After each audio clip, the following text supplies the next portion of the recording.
sebelum saya menyampaikan firman Tuhan, saya ingin menyanyikan sebuah pujian bagi Tuhan dan untuk saudara dengarkan baik-baik.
Salam saudara pemirsa, selamat berjumpa kembali dengan kami dalam program Berita Pengharapan.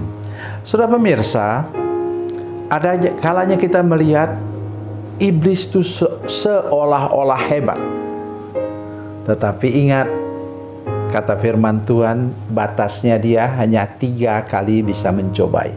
Contohnya dia mencobai Tuhan Yesus. Suruh batu menjadi roti, suruh lompat dari bumbungan bait Allah, dan sudah naik ke gunung, melihat segala kemegahan dunia ini, dan sesudah itu dia habis kekuatannya. Maka datanglah malaikat-malaikat melayani Yesus, kata firman Tuhan.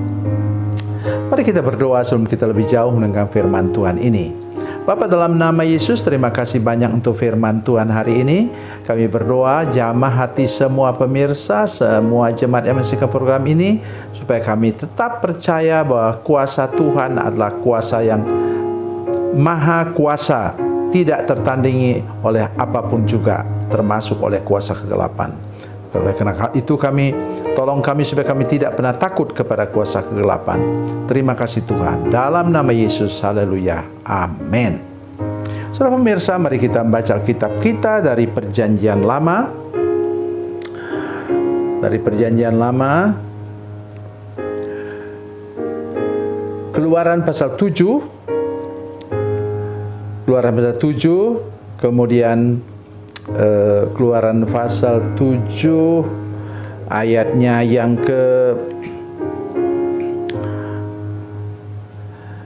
ayat ke-17. Sebab itu beginilah firman Tuhan, dari hal yang berikut akan kau ketahui bahwa akulah Tuhan. Lihatlah, dengan tongkat yang di tanganku ini akan kupukul air dari sungai Nil, dan air itu akan berubah menjadi darah. Saudara pemirsa, saya sudah katakan tadi, kemampuan iblis hanya 3 kali. Dari 10 tulah itu saudara sekalian, itu ada, kalau tambah dengan mujizat yang pertama itu menjadi 11. Dan iblis hanya bisa meniru 3. Yang pertama apa? Tongkat menjadi ular. Wah, dukun-dukun Mesir juga ciptakan. Wih, tongkat menjadi ular. Tapi apa? Ular dari tongkat orang Mesir itu kemudian ditelan oleh tongkatnya Musa. Jadi bisa ditiru. Yang kedua yang kita baca tadi, air menjadi darah. Juga bisa ditiru oleh dukun-dukun Mesir. Kemudian yang ketiga ialah kodok atau katak. Bisa ditiru. Kemudian yang keempat apa? Nyamuk. Tidak bisa ditiru lagi. Jadi tolong sudah jangan bergurau. Kalau orang sakit disembuhkan oleh kuasa kegelapan, ya betul-betul sembuh. Wah, hebat. Lebih hebat dari doa pendeta. Tapi ingat, yang kedua kali mulai lemas. Ketiga kali masih bisa, tapi sudah betul-betul sudah hampir habis tenaganya. Yang keempat tidak bisa lagi. Soal lihat saja pencobaan terhadap Ishak. Kalau sudah baca firman Tuhan itu, sudah melihat misalnya mula-mula itu sumur yang digali oleh Abraham ditutup dengan batu oleh musuh-musuhnya. Sudah tahu bahwa itu katanya Ishak mewarisi banyak ternak. Oleh sebab itu air begitu penting untuk mereka hidup, untuk ternak-ternaknya bisa minum. Gali lagi sumur, ditutup lagi sama musuh. Gali lagi sumur, berantem di sana. Karena itu sumur yang digali itu meluap-luap airnya diklaim oleh musuh-musuh Ishak, saingan-saingannya. Yang keempat, sampailah mereka di mana? Rehobot, nama tempat itu. Sampai di Rehobot lah, bahkan rajanya dan panglima perangnya datang menemui Ishak. Ishak sempat juga khawatir dia. Kenapa mereka datang? Ajak berdamai. Kekuatan iblis sudah habis. Itu yang penting sekali kita ingat sekarang. Ya. Dan di sini kita melihat bahwa tiruannya, dan kemudian yang keempat tidak bisa ditiru lagi. Itu sebabnya mengapa pesan saya kepada para hamba Tuhan, pengurus gereja dan lain-lain, kalau sudah mengalami hambatan, tekun, terus berdoa berpuasa, terus berdoa berpuasa. Hambatan apa saja, nah, terus berdoa berpuasa.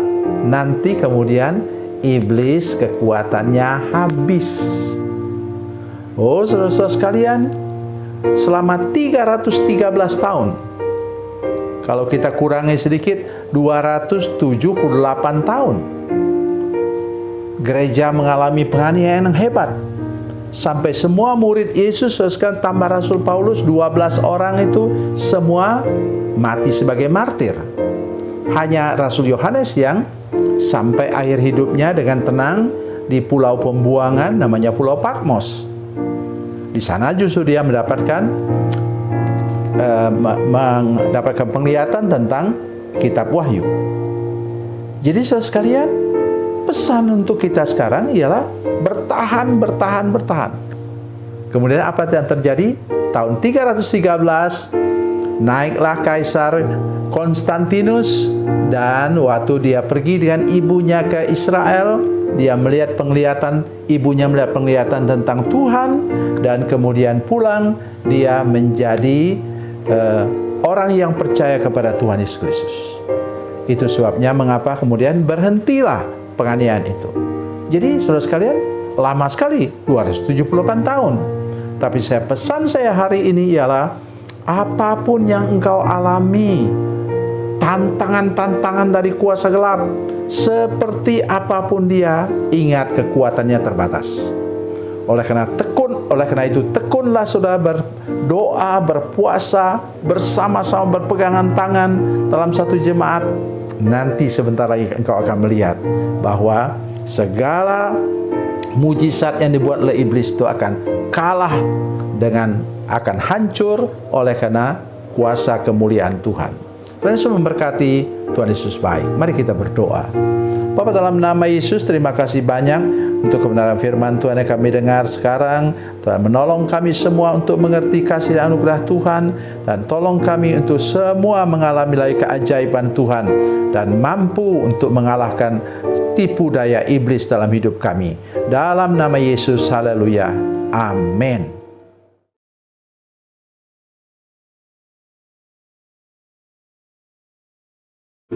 Salam saudara pemirsa, mengakhiri program ini saya mohon kepada saudara-saudara pemirsa sekalian untuk bila saudara menyaksikan program ini melalui channel YouTube, maka tekan subscribe dan bunyikan lonceng. Dan bila saudara menyaksikan program ini melalui channel Facebook, maka tolong saudara-saudara sekalian tekan like dan juga komen. Dan demikian pula bila sudah menyaksikan program Makanan Bergizi hari ini yang tertulis, maka tekan yang sama juga, tekan like dan tekan komen.